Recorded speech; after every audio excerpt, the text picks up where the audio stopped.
അങ്ങനെ നമ്മുടെ പവനണ്ണൻ്റെ OG ദേ കോളിയും OG രണ്ടാമത്തെ തവണ കാണാൻ ഞാൻ എത്തിയിരിക്കുകയാണ്. കാരണം ഈ ഒരു സിനിമ വളരെ കുറച്ച് ദിവസങ്ങൾ മാത്രമേ കാണത്തുള്ളൂ.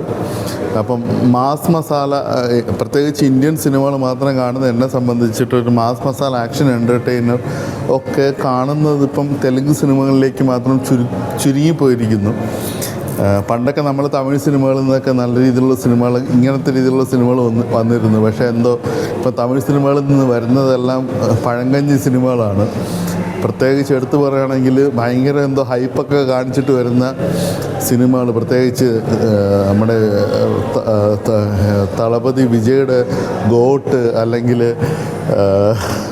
ഈ അടുത്തിറങ്ങിയ കൂലി, എല്ലാം നമ്മൾ പഴങ്കഞ്ഞി സിനിമകളായി മാറുന്ന ഒരു അവസ്ഥയാണ്. അപ്പം ഇന്നൊരു എൻ്റർടൈൻമെൻറ്റിൻ്റെ ഒരു അവസാന വാക്കായി ചെന്ന് നിൽക്കുന്നത് ഒരു തെലുങ്ക് സിനിമകളാണ്.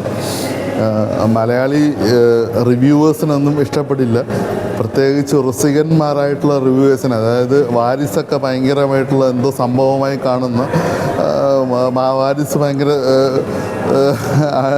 അടിപൊളി എന്ന് പറഞ്ഞ റിവ്യൂവേഴ്സിനും, പിന്നെ അതുപോലെ തന്നെ ഇങ്ങനത്തെ കുറേ തമിഴ് സിനിമകളൊക്കെ ഇപ്പോഴും പ്രൊമോട്ട് ചെയ്യുന്ന കുറേ റിവ്യൂസിനൊന്നും ഒന്നും ഇഷ്ടപ്പെട്ടില്ല, അവരൊക്കെ പറയുന്നുണ്ട്. പക്ഷേ ഒരു സാധാരണ പ്രേക്ഷകർ എന്ന രീതിയിൽ ഒരു സിമ്പിളായിട്ടുള്ളൊരു ലോജിക്കെല്ലാം സൈഡിലേക്ക് മാറ്റി നിർത്തിയിട്ട്, കാരണം ലോജിക്ക് നോക്കണ്ടെന്ന് ചോദിച്ചു കഴിഞ്ഞാൽ തീർച്ചയായിട്ടും ലോജിക്ക് നോക്കണം. പക്ഷേ സിനിമകളുടെ ഒരു തുടക്കത്തിൽ തന്നെ ഒരു സംവിധായകൻ നമ്മൾ സെറ്റ് ചെയ്യുന്നുണ്ട്. എന്താണ് സിനിമ, ഈ സിനിമ എങ്ങനെയാണ് നിങ്ങൾ എൻജോയ് ചെയ്യേണ്ടതെന്ന് തുടക്കത്തിലേ പറയുമെന്ന് വെച്ച് കഴിഞ്ഞാൽ സിനിമയിലൂടെ പറയും. അത് നമ്മൾ മനസ്സിലാക്കാനുള്ള ബുദ്ധി വൈഭവം ഉണ്ടെങ്കിൽ നിങ്ങൾക്ക് മനസ്സിലാവും പ്രേക്ഷകൻ എന്ന രീതിയിൽ. എടുത്തു പറയുകയാണെങ്കിൽ CID മൂസ എന്ന സിനിമ, CID മൂസ എന്നൊരു സിനിമ നമ്മളൊരിക്കലും അതിനകത്ത് ലോജിക്ക് തപ്പാറില്ല.